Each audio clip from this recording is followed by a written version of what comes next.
First time the EFF is contesting the local elections. What's your view on the process that we follow today? Look, it's an exciting time indeed.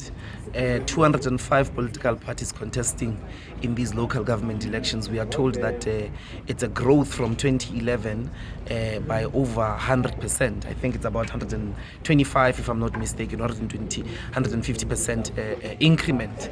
And that means it's an exciting moment indeed, because we have struggled over and over again and emphasized that this is a multi-party democracy. Everybody who holds a different view must be able to express it in the ballot paper and in the voting station in the coming local government elections.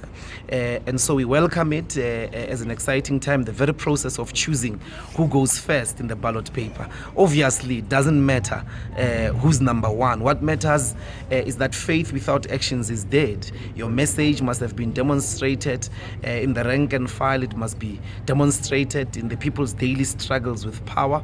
So our people are going to go, we are confident they are going to go and look for the economic freedom fighters when they come to the ballot. It doesn't matter what number we occupy.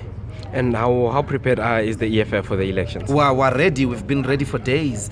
If elections were to go on tomorrow, we'd be ready. We'd be ready to contest. We've got the machinery. We're contesting all the wards in South Africa. We've got candidates that are close to 10,000 that are required, that we have registered with the IEC. We're contesting in all wards. We're contesting even Jacob Zuma's ward. We've got a candidate there in Helen Zilla's ward. We've got a candidate there in Jackson and Mutembu and Balagambeta's wards. We're contesting everywhere.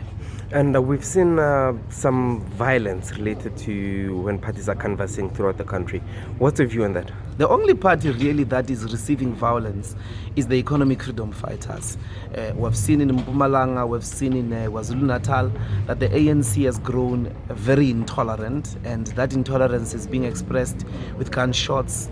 It's been expressed with physical violence. Just yesterday in Polokwane Taxi Rank, one of our female members who was canvassing, distributing flyers, was shot by an ANC member. And we have reported to the police, and this is what is worrying about the IEC. The IEC cannot just sit in these comfortable air-conditioned offices and hope that elections out there are going to be free and fair. They've got to have observers. They've got to file cases. They've got to go for those people who are violating people's freedoms of assembly, people's freedoms of expression. ANC has been disrupting our meetings in KwaZulu-Natal. It's been disrupting our meetings in Mpumalanga. The IEC has said nothing. They've not taken the ANC to task at all. So this is what is worrying, is that in all this violence that is happening, there is no concrete action. Not even a single person has been arrested for disrupting a meeting. So the freeness and the fairness of the elections doesn't happen on the voting day.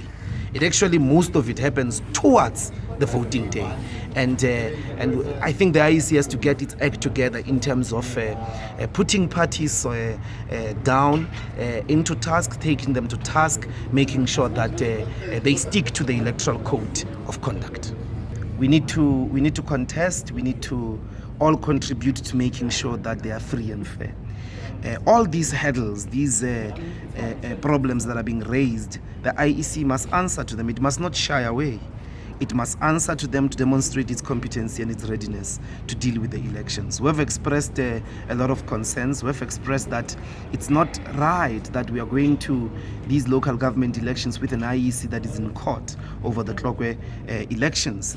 Before you can doubt what the EFF says, just the performance of the IEC in the local government elections that had to be rerun. There were still lots of mistakes. So the IEC ought to come out to assure all of us, not only political parties but the rest of the public, that the elections are going to be free, they're going to be free and fair. And that means addressing all these concerns, including the concern that was raised in there.